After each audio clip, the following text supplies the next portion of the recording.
করে ঠিক করলাম কোনো সমুদ্রে ঘুরতে বেড়াতে যাব।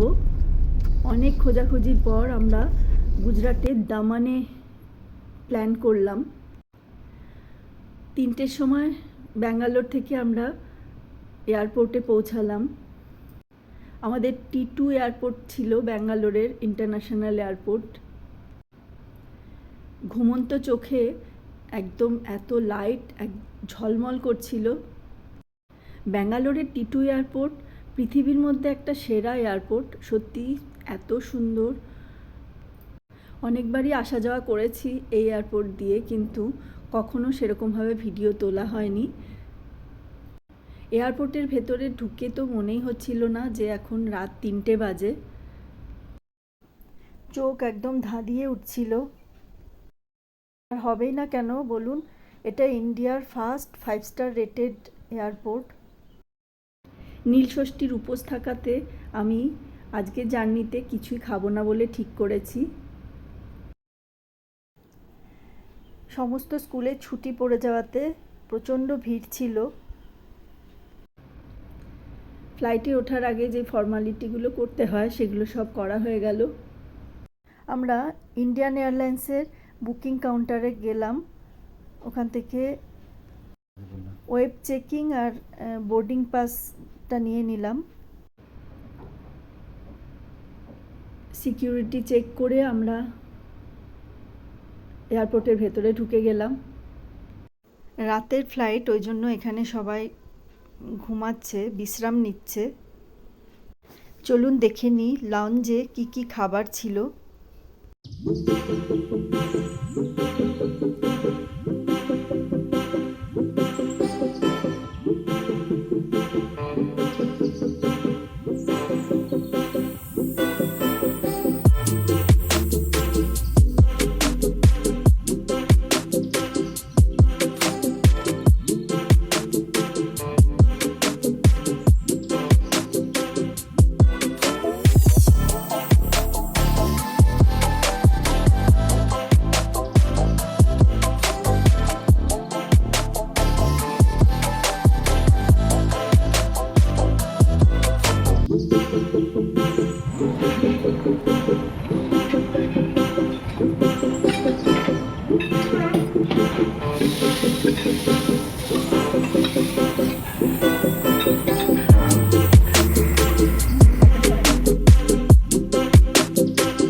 দেখুন এখানে খেলাধুলার জন্য বাচ্চাদের ব্যবস্থা করা আছে। রাত 3টের সময় বাচ্চাগুলো এখানে খেলাধুলা করছে। এসব দেখতে দেখতে আমাদের বোর্ডিংয়ের সময় হয়ে গেল। প্রায় সব নামি দামি ব্র্যান্ডেড কোম্পানি এখানে রয়েছে। আমার মনে হয় খুব দরকার না পড়লে এখান থেকে কেউ কিছু কেনাকাটা করে না। আমি তো কোনোবারই এসে কোনো দোকানে কোনো লোক দেখিনি। আর এই দেখুন আস্তে আস্তে ভোর হয়ে গেছে।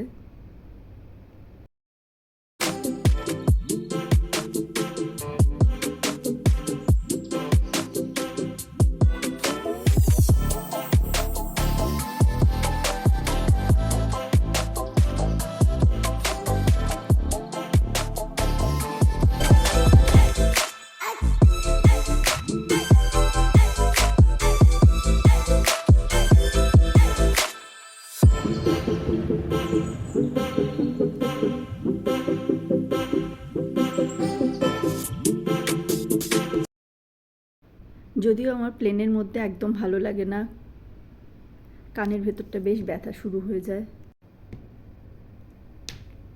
প্রায় 1.5 ঘন্টার মতন আমাদের ফ্লাইট ছিল মুম্বাই পৌঁছাতে। মুম্বাইতে গিয়ে আবার দেখা হবে।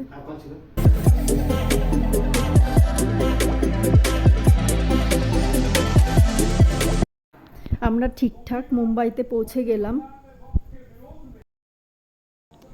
লাগেজ কালেকশন করে নিলাম।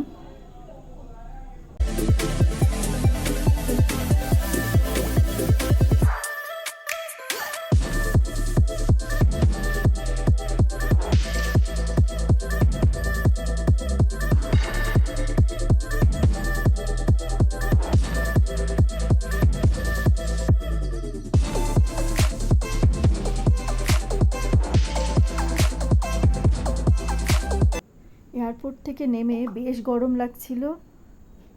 মুম্বাইতে সেদিন 34-35 ডিগ্রি ছিল।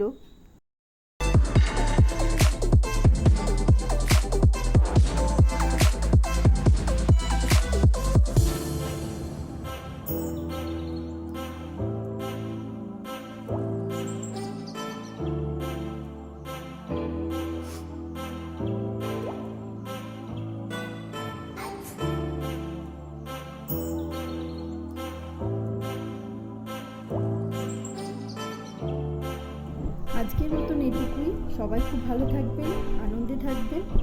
ফিরে আসছি অন্য কোনো ভিডিও নিয়ে। দেখা হবে সোজা দামানে গিয়ে। নমস্কার।